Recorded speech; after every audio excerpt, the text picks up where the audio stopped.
una sesión más de estos entrevistas a gente que ha escrito sobre la música. En este caso nos encontramos con el doctor Federico Arana, eh, nacido en Hidalgo, en el estado de Hidalgo, en Tizayuca, en noviembre de 1942. Podríamos decir, como han dicho algunos otros críticos y escritores o periodistas, yo aquí no me adjudico, pero sería un hombre del Renacimiento porque ha hecho, pues, escritura, ha escrito, ha compuesto música, obras de teatro, también tiene una faceta como dibujante y pintor, y también su faceta académico porque fue profesor en la UNAM. En 1973 saca su primer libro, una especie de no biografía, pero sí tiene elementos biográficos, perdón, que se llama Las Giras, bajo el sello Joaquín Mortiz, y ese mismo año gana el premio Javier Villarrutia, que es uno de los premios más importantes que se dan a la literatura en México. Las Giras con J, hablando de Como debe ser. como debe ser, es la historia de una banda de rock, Los Hijos del Ácido, y sus aventuras y desventuras en el mundo del rock, que platicando entre nosotros decimos que no ha cambiado mucho. Ahorita vamos a ver esos puntos de vista, lo que ha pasado, ¿no? Entonces ahí tiene varios personajes que son geniales. El Blondie, que es lo que antes decían secres, ahora son roadies. El amarillo, que es el personaje, el que va narrando la historia. Gente despreciable que también encontramos en el mundo del rock, como el cerdo, está el foco, está el tamal, y bueno, una serie de aventuras y desventuras, como les digo, que pasan. Algunas de ellas, leyendo otros textos del doctor Arana, pues sabemos cuando se fueron de dioses, que es la forma que se decía a la gente que iba a tratar de conquistar el mercado norteamericano y los deporta a la migra. Bueno, también les pasa un poco a los hijos del ácido, que me los regresan y después ya no los dejan entrar a México, cuando pues en México no tienes que presentar un documento que te diga que eres mexicano.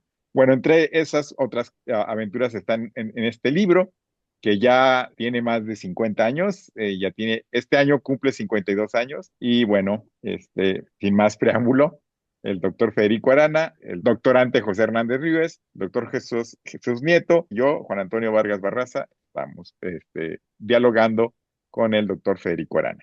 Yo preferiría que no me llamen doctor, porque para el público rock and rollero eso, lejos de ser una medalla, es un estigma.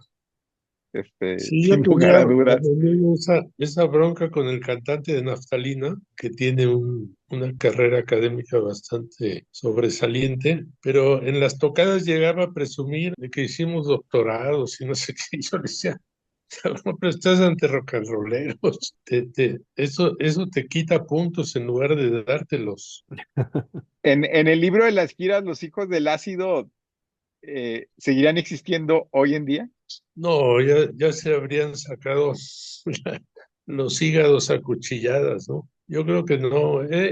Como dice Robertson en el último vals, es una vida imposible de llevarse, ¿no? Por eso él le dice a Martin Scorsese, hasta aquí llegamos, no va a haber más The Band, ¿no?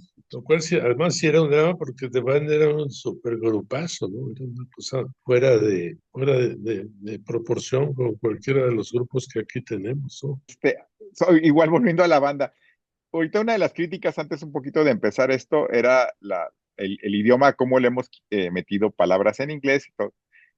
Los hijos del ácido, cuando hay una entrevista de ellos y estaban queriendo decir que querían buscar un sonido México, ¿no? Así como un sonido San Francisco, etcétera. Pero lo que mucho criticaba el amarillo es que lo básico que la gente le gustaba al rock, o sea, decían, se quedan con las canciones más sencillas de los Beatles, pero no se meten en lo más experimental. Y ahorita tomando el punto o retomando el comentario de los grados académicos, sí, vale la pena que los compositores, sobre todo con las cuestiones de las letras, tengan acceso o más bien un conocimiento literario un poco más allá de lo normal en este país para la escritura de las letras, o como está bien, así las letras No, muy no, no, no. básicas.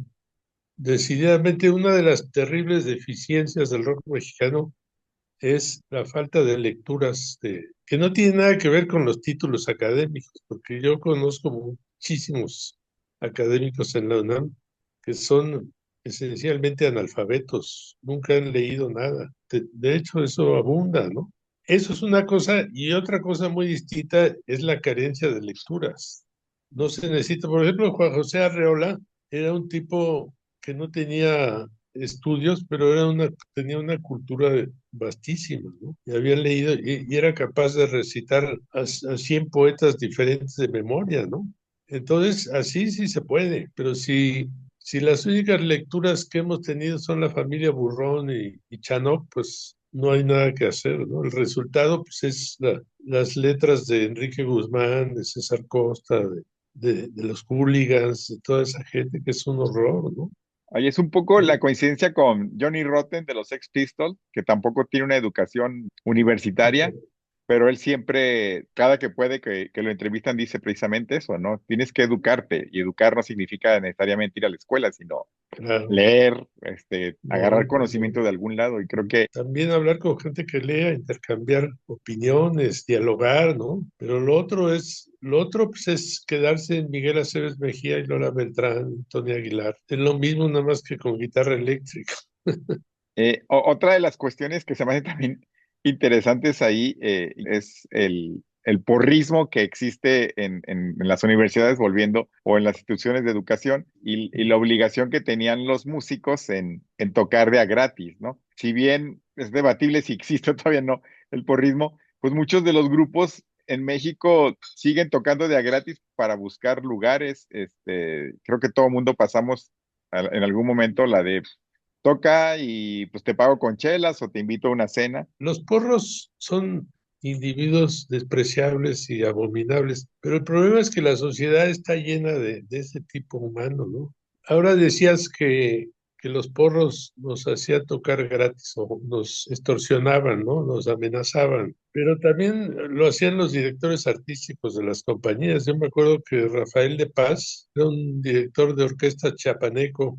Pues ese cuate nos obligaba a ir a tocar al centro chapaneco, extorsionándonos, ¿no? Como diciendo, si no van, a ver cómo les va en la RCA Víctor, ¿no?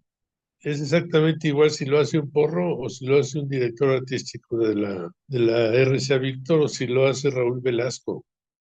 Hola, ¿qué tal? Buenas noches. Yo quiero preguntarle acerca de una cuestión que tiene que ver con el estilo del libro, de las giras.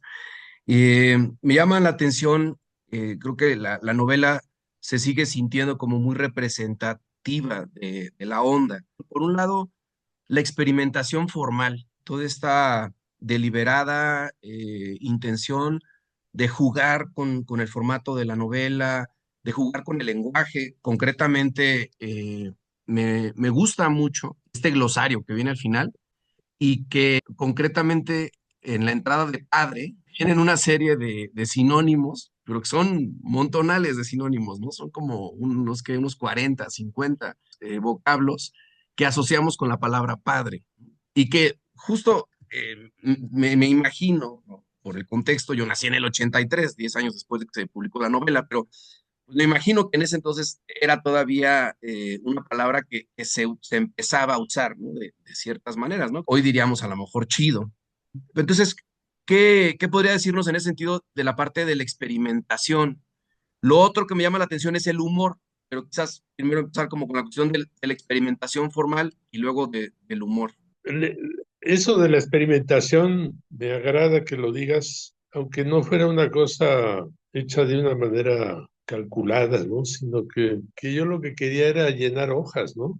Pero no es una cosa deliberada, se me ocurrió sobre la marcha, ¿no? Ahora, lo que dices del lenguaje siempre me interesó mucho, que quedara claro que yo no me consideraba un escritor de la onda, porque la gente que quería sustituir el lenguaje, digamos, convencional por el lenguaje hondero, pues estaba destinada a la incomunicación. De hecho, yo tengo un librito que se llama Método Experimental para Principiantes, donde cuento un experimento que hacía yo con mis alumnos. Estoy hablando del año 73. Estaba de moda el lenguaje de la onda y había defensores acérrimos del asunto, ¿no? Incluso profesores, incluso escritores. Yo decía que eso era una prueba de la evolución hacia el mono. La simplificación del lenguaje, que significa usar padre como adjetivo, aparte de la connotación machista que debía estar ya desterrada, ¿no? Porque todo lo bueno es padre y todo lo malo es una madre, ¿no? Entonces, si estamos en plan de buscar la equidad de sexos y todo eso, habría que reconsiderar eso, ¿no? Insisto, incluso escritores que siguen usando eso de qué padre está esto, ¿no? En otras culturas también tienen a la simplificación, por ejemplo, en España dicen qué guay, me parece horrible, pero no tiene ese ingrediente machista que tiene el padre, ¿no? O los venezolanos que dicen chévere, pero chévere es una gitanjáfora, ¿no? No sé, no significa nada. Y luego te diría que tengo otro libro que se llama Mil y una puñaladas a la lengua de Cervantes, donde la lista de adjetivos que hemos eliminado por usar padre es como el triple o el cuádruple de la que aparece en las giras, ¿no? Es devastador el uso de esas palabras, devastador. Así que ese es el panorama, es terrible, ¿no? Quería preguntarle otra cosa. Entonces, yo estoy consultando aquí esta enciclopedia latinoamericana, eh, de Latinoamericana Omnisciencia, ¿no? Es un Sí. libro con muchísimo humor. Me recordó vagamente como un poco los juegos que de pronto plantea Augusto Monterroso, aunque desde luego es otro estilo y es otra intención. Hay como mucha ironía también. Y bueno, me llama además la atención que en este libro también recurre usted al dibujo en un estilo muy diferente de los dibujos que están en las giras, que al final es como mucho más uniforme. Y acá de pronto hay incluso como momentos en que hay viñetas como de caricatura política. ¿Cómo le fue ese libro? ¿Qué recepción tuvo? Horrible, fue un libro. Por ejemplo, ¿Ok? mira, Fernando Giner de los Ríos y Díez Canedo, que era el brazo derecho de don Joaquín Díez Canedo, el mero mero de Joaquín Mortiz, pensó que era una maravilla de libro y hizo un tiraje como del doble de las giras. 4,000 ejemplares. Sí, y el libro fue un fracaso porque era un momento que estaba en apogeo el orgullo latinoamericanista, ¿no? Que tiene mucho de falso, ¿no? Estaba de moda ser marxista, aunque nunca había leído más que a Rius, y entonces el libro fue muy mal recibido, ¿no? Y creo que terminó en una barata los ejemplares que le quedaban a don Joaquín. Bueno, pues sí me llama la atención justo porque a mí me pareció muy original, ¿no? Me pareció muy llamativo y justo otra vez, ¿no? El humor, toda esta ironía, ¿no? Mucha burla a todos estos grandes conceptos, pero sí, no me extraña que pues digo, es el sexenio de López Portillo, ¿no? Y que había todavía como una vena así como muy solemne, ¿no? En ese contexto, sí, no Muy me extraña hipócrita, ¿no? que haya tenido este recibimiento. Ok, pues bueno, no sé qué otras preguntas traigan allá. Varias, ¿no? Este, Porque se cruzan muchas cosas, ¿no? Digo, sí, estamos con las giras, pero Ujú. de repente saltan los folcloroides y rockeros, ¿no? Eso fue apoteósico. Eso de los folcloroides. Había gente que me acusaba de ser agente de la CIA y unas cosas verdaderamente escandalosas, ¿no? Pero ¿cómo no se daban cuenta que estos chavitos de clase media no tenían en realidad contacto con el pueblo, ¿no? Tenían contacto con los discos, que además casi todos venían de París. Los primeros grupos folcloroides que pegaron, el ensamble Achalay, los Machucambos, incluso Atahualpa Yupanqui, Violeta Parra, todos habían actuado en París y ahí se habían hecho famosones. Que de repente surgiera un estudiante de la Facultad de Química, se pusiera un poncho peruano y dijera, este es el genuino, la música del pueblo. Y tú le preguntabas a alguien del pueblo, ¿has oído hablar de la paloma, de la maldición de Malinche, de todas esas piezas que algunas sí lograron pegar, pero pegaron entre grupos del sur de la Ciudad de México, ¿no? Era una simulación verdaderamente escandalosa, de una falsedad impresionante, ¿no? Y luego además tenían la cosa de que ellos presumían de que ellos eran auténticos y los rock and rolleros éramos Traidores, colonizados, ¿no? eso, Nos, sí. nos llamaban colonizados. Y yo respondía, sí, claro, la metrópoli siempre tiene esas manifestaciones. la cultura de la metrópoli pues, se impone a los pueblos que están subordinados, pero hay una diferencia que nosotros sí estábamos conscientes de que lo nuestro venía de Estados Unidos y ustedes no, lo cual los convierte en penetrados. Es el término que usan los sociólogos. La penetración no es lo mismo que la colonización, porque uno es consciente y otro es inconsciente. Es curioso, ¿no? Cómo justo toda esta parte sureña de la ciudad, cómo justo esta parte de clase mediera se dedica a hacer lo que, no recuerdo cómo se llamaban estos colombianos, definieron como pornomiseria, estudiar esta parte de las zonas marginadas y las zonas desprotegidas para sentir un poco diría un amigo ya fallecido, para redimir su burguesía y sentirse, Claro. no sentirse mal, ¿no? Por esto. Justo esta parte en donde ser clase mediero y privilegiado te tiene que dar vergüenza frente a una cosa como esta otra, la que comentas, ¿no? Justo en los folclores. No recuerdo cuál es la línea que se traza ahí. ¿Era Francia, Argentina, Argentina, México? ¿Cómo llega lo folclórico? En realidad, y eso es lo que más les dolía, el interés por el folclore viene de Estados Unidos, igual que el rock, exactamente igual, con el añadido de que lo folcloroide evoluciona siempre hacia el rock, como le demuestra, por ejemplo, Bob Dylan, ahora que está la película de Como un completo desconocido, pues eso debía ser ilustrativo para mucha gente, ¿no? Ujú. Pero el caso es que los folcloroides evolucionan hacia el rock. Digamos, Jaime López, ¿no? Empezó con un grupo ahí medio rupestre y terminó siendo rock and rollero. Entonces, el rock esencialmente también es música folcloroide, ¿no? Tanto el blues de los negros como los cantos religiosos de las iglesias, los cantos de los escoceses, de los irlandeses que llegaron a las costas de Estados Unidos, pues traían su cultura folclórica, ¿no? Y eso es lo que da origen al rock, la fusión entre lo negro y lo blanco,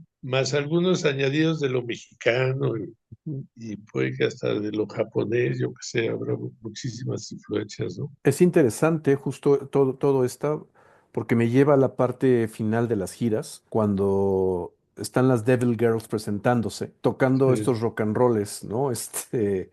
Ligeros, esta música sencilla, que es ese rock and roll sencillo y más bien quiero suponer que era el tipo de rock and roll de los hooligans y demás, lo que ellas están tocando. Y lo pongo en paralelo con lo que finalmente termina ocurriendo, ¿no? En el rock mexicano, que da toda esta voltereta hacia lo pop y no se le llama pop, se le dice indie o se le dice de cualquier otra manera para no decirle pop y pretender que sí. sigue siendo rock and roll. Es que ya lo del rock vende, ¿no? Y mucha gente se quiere adherir a esas características de rebeldía y de poner en solfa los valores de la burguesía. Y por eso mucha gente se empeña, por eso se presentan en el Auditorio Nacional los grandes años del rock y resulta que los grandes años del rock son Angélica María, Enrique Guzmán, César Costa y Alberto Vázquez, ¿no? O sea, el horror. Imagínate que las rolas de Angélica María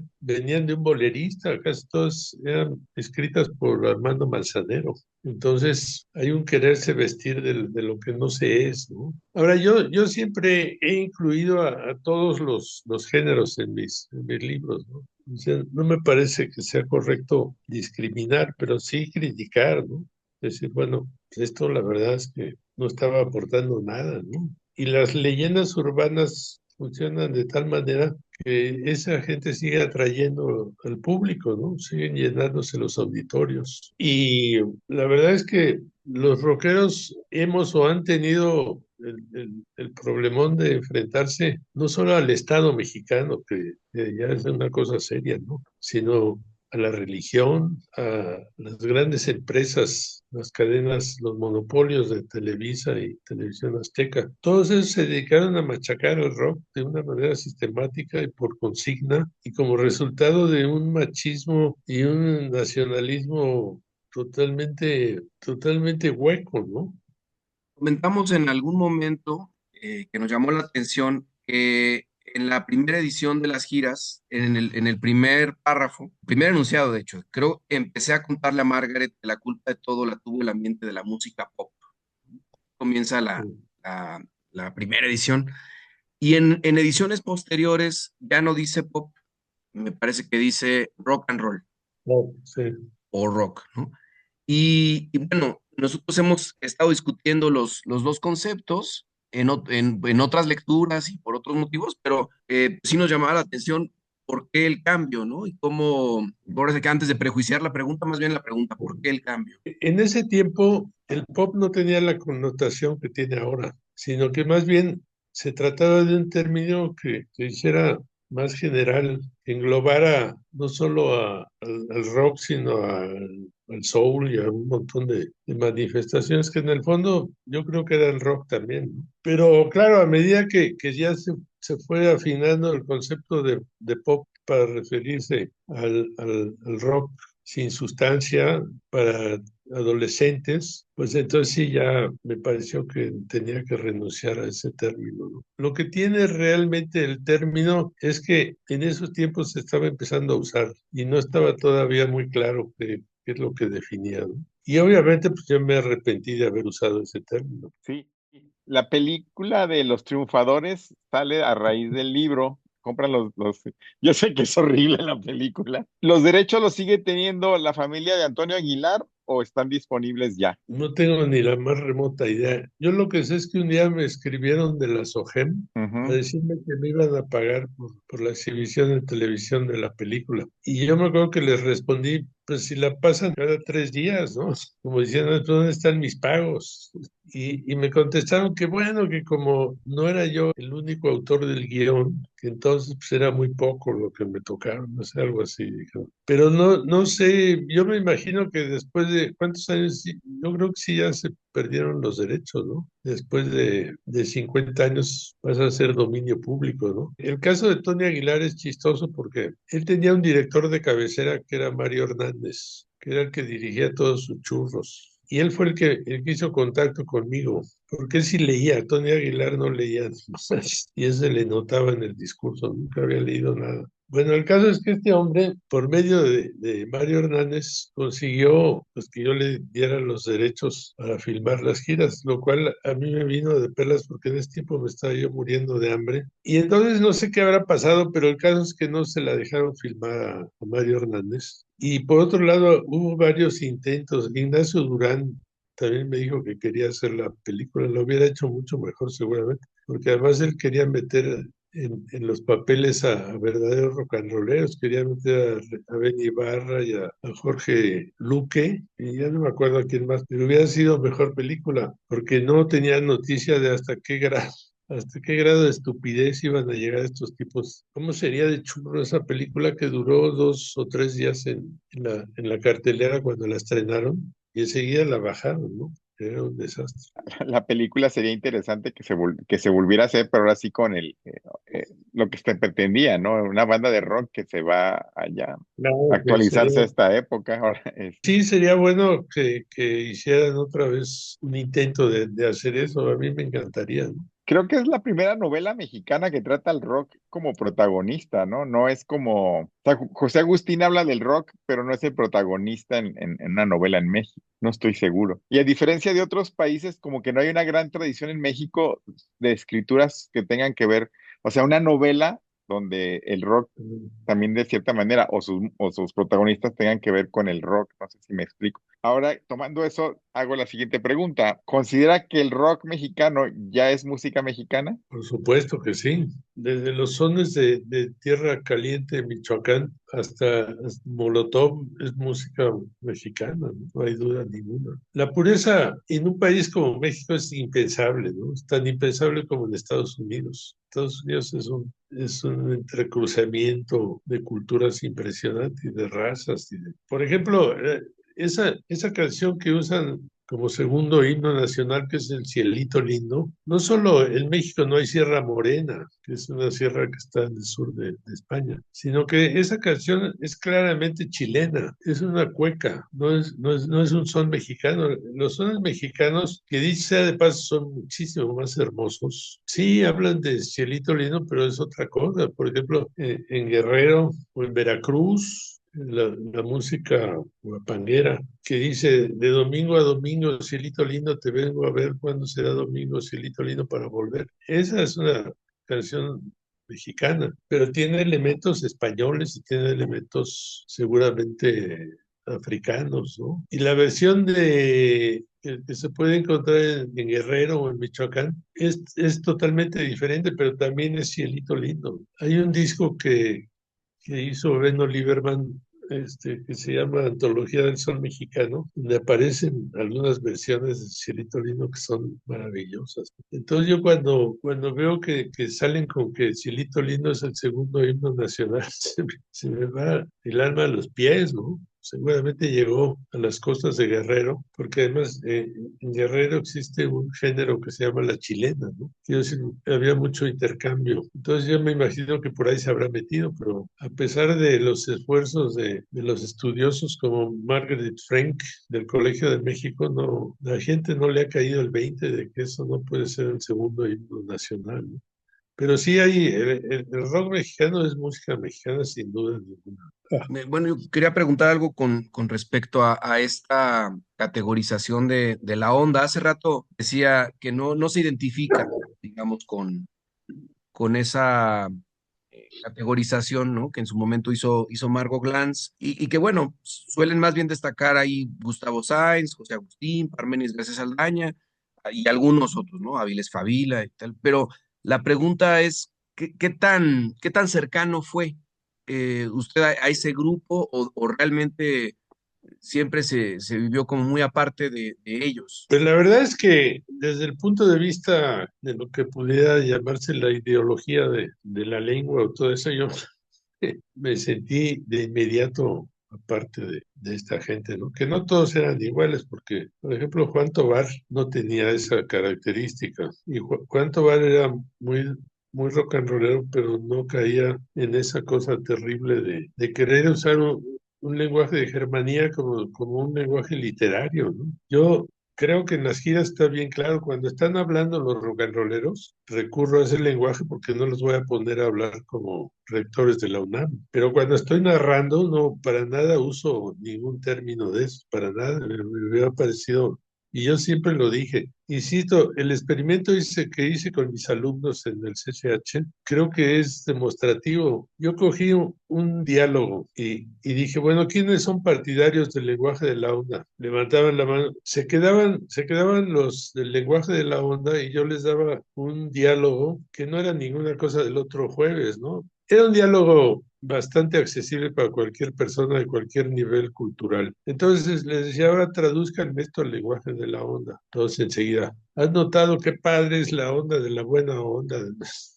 Decía, bueno, ya está. Ahora entren los que no están de acuerdo. Tradúzcanme. Bueno, usábamos como testigo algo que hice yo en el colegio americano, que era darles el mismo diálogo, que lo tradujeran al inglés y luego traducirlo otra vez al español. Y se mantenía bastante fiel a la versión original. En cambio, el resultado de las traducciones de la onda al español era un verdadero desastre, ¿no? No tenía nada que ver con lo que se había dicho en el lenguaje, en el diálogo original. Entonces yo dije, bueno, pues esto tiene que ser definitivo para demostrar, para ya terminar con la polémica de que si el lenguaje, la onda, valía para todos los ámbitos de la cultura, hasta la filosofía, decían algunos, ¿no? Entonces imagínate, si hubieras querido traducir a Ortega y Gasset a Unamuno o a Nietzsche, ¿no? Al lenguaje, la onda, pues no se hubieran enterado de nada, porque todo hubiera quedado en qué buena onda, qué padre, qué chingón, qué mala onda, qué nefasto. Desgraciadamente creo que no sirvió para nada. San Juan de la Cruz, traducido a la onda, ¿no?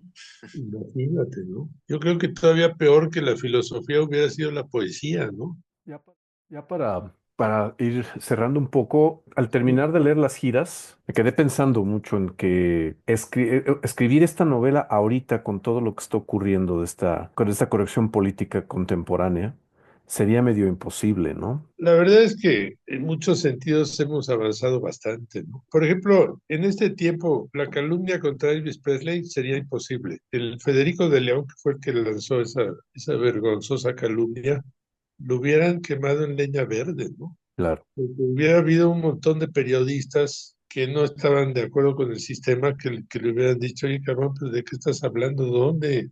¿Desde cuándo se puede decir que un personaje declaró y no decir dónde, ni a qué horas, ni en qué medio, ¿no? Eso fue una verdadera vergüenza. Como también sería imposible pensar que van a llegar unos melenudos y no los van a dejar entrar al país, no por papeles, sino por la greña, que eso era lo terrible, ¿no? Que Díaz Ordaz había dado la consigna de que no los dejaran entrar a los greñudos, ¿no? Y que si los veían por la calle los raparan. Eso afortunadamente ahora ya no existe. Se siguen cometiendo atropellos contra los chavos, eso no cabe duda, pero ya no es esa cosa sistemática, ¿no? De un señor que quería reprimir a su hijo y como no podía, entonces reprimía a todos los demás, ¿no? Es una cosa espantosa. O sea que sí tienes razón. Yo creo que ahora sería imposible, habría que plantear de una manera muy distinta la novela. Pero bueno, en algo sí hemos mejorado. Ahora hay una diversificación. Antes la prensa estaba en manos del Estado, ¿no? Si publicabas cualquier cosa que no les gustaba, no te daban papel y ya se acabó el problema. Y eso si no te mandaban secuestrar, como le pasó a Rius, ¿no? Que le ponían unas madrizas espantosas y el cuate seguía. Pero sí, ya no, ya esa impunidad que había entonces ya no cabría, ¿no? Aparte que los nexos con el resto del mundo ahora son distintos, que antes estábamos aislados, ¿no? Ahora hay blogueros en Argentina, en España, hasta en Japón, en Rusia, donde quieras que se interesan por lo que pasa aquí, ¿no? Y la música de aquí les interesa y la reproducen, etcétera, ¿no? Pero en aquellos tiempos estábamos jodidos. Lo único que hubo de trascendencia del rock mexicano fue por medio de las compañías. CBS, por ejemplo, mandó a los Teen Tops a España, a Argentina, a Bolivia, a Chile, a donde fuera, y en todos lados interesó esa música, ¿no? Y, bueno, en España los Teen Tops fueron decisivos. Lo declaran nada menos que Miguel Ríos y Joan Manuel Serrat. Y a mí me contó el baterista de los Teen Tops, el Manny, porque él era director artístico de CBS después de los Teen Tops. Me contó que cuando invitaron a Serrat a México, dijo, sí voy, pero me tienen que prometer que me van a sentar junto a Armando Martínez en la comida de la compañía, ¿no? O sea, a ese grado era la admiración que tenían por los Teen Tops, que realmente los discos de los Teen Tops, aunque no fueran ellos los que tocaban del todo, bueno, era Enrique, el chisme es que usaron músicos de estudio para hacer esos discos. Y la verdad es que son rolas que suenan muy, muy bien, ¿no? Incluso en el momento actual suenan de maravilla. Hay una gran diferencia. Y ellos, bueno, ellos fueron nuestros mentores de los sonámbulos. En ese sentido eran muy generosos. Nos ayudaron, nos invitaron a su programa, nos invitaban a tocadas, aunque no nos pagaran, pero bueno, siempre ha sido pues, no sé, la precariedad lo que ha dominado al rock mexicano. Aunque ahora sí haya grupos que hayan hecho mucha lana con el rock, pero es tan anecdótico que ni vale la pena considerarlo. Pues no sé si quieran añadir algo. Las gracias, doctor, por su tiempo. Pues simple, mucho agradecer de tantos libros, ¿no? Los Guaraches también, ¿no? Que es así tremendo. Y la serie que está sacando ahora, Miserias, Hablemos de Virtudes. miseria. Ya acabé Ujú. con eso, afortunadamente. Porque además yo quería hacer algo que abarcara todo el rock mexicano y es imposible, ¿no? Cada sábado que iba al Chopo había 10 nuevos grupos, ¿no? Y esos grupos se habían deshecho y cada miembro del grupo había hecho su propio nuevo grupo y entonces era una cosa que ya era imposible, ¿no? Ujú. Entonces llegó un momento que dije, basta, ¿no? Hasta aquí he llegado. Pero esos libros tuvieron muy mala aceptación porque la gente no han leído la introducción donde se explica por qué hice esa división tan arbitraria aparentemente, ¿no? De los estilos de rock. Entonces he oído comentarios como que estaba yo de mal humor cuando escribí eso. Es totalmente falso, ¿no? Estaba yo de muy buen humor. Pero bueno, no voy a decir maravillas, por ejemplo, de la versión del Martillito de los Hooligans, ¿no? El Martillito es una canción hecha por un tipo que era un comunista gringo en la época macartista, que no es poco, ¿no? Era arriesgar el pellejo. Entonces habla de la campana de la libertad, del trabajo, de una serie de valores Y estos cuates salen con esa versión que es una vergüenza, ¿no? O la de los Mavericks que decía, Ujú. con un martillito yo clavé un clavito, hice un agujerito, ver por el hoyito. Yo me imagino que si Pete Seeger o Lee Hayes hubieran oído esas versiones, hubieran declarado la guerra a México, ¿no? Es lo mínimo que podían hacer. Jesús, ¿algo para cerrar? No, pues nada más agradecer igualmente y pues mucho gusto en estar por aquí. Pues me da gusto que mis libros no hayan caído en el vacío total, lo cual se nota con ustedes. Y bueno, pues yo la verdad es que me arrepentí de muchas cosas de las giras y creo que las nuevas giras sí tienen muchas discrepancias sí se mantiene todo lo importante, pero sí hay incluso capítulos nuevos y, y sobre todo muchas cosas que me llamaron la atención de la falta de oficio que tenía yo en aquellos tiempos, ¿no? Pues en realidad fue mi primer libro, o sea que, pero en México se da ese fenómeno de que a partir de la nada podía uno llegar a una editorial como Joaquín Mortiz y que te publicaran, ¿no? Mi caso en Europa sería imposible. En Europa para que te publique Gallimard tienes que tener un historial de peso, ¿no? O Seix Barral en España. Pero aquí en México pues era más fácil todo. No solo para los escritores, también para los músicos. Bueno, para los músicos mucho más fácil. Porque en aquellos tiempos todos, absolutamente todos los grupos que había grabaron discos, todos, aunque fuera en compañías medio patito, ¿no? Como Audiomex, pero es escandaloso que con ese nivel de analfabetismo musical llegáramos al estudio, ¿no? Y me incluyo a mí también. Yo siempre digo que aprendí a tocar en público. Yo no sabía cuando había que tocar una pieza elemental con los tres acordes de rigor. Si no era en dos tonos que conocía yo, no lo podía hacer, ¿no? Se me decía, no, vamos a tocar Viva Pelula en sol. Pues no sé cuál es la dominante de sol. En aquellos tiempos no lo sabían. Y entonces aprendimos así en público. Y las empresas disqueras nos admitieron porque no sabían nada, imagínate.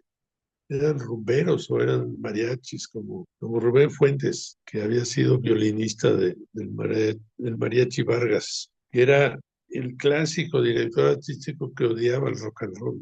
Los odiaba, pero cordialmente. En cuanto dejaba de estar de moda el rock, nos mandaban al diablo con muy malas palabras, ¿no? No queremos rock and rolleritos aquí fuera. Y luego de repente los hooligans pegaban con despeinado y otra vez venga, contraten rock and vénganse para acá. Era terrible eso. Pero bueno, ocasionamos mucho sufrimiento a esa gente, a todos esos Rubénes Fuentes, Rafaeles de Paz.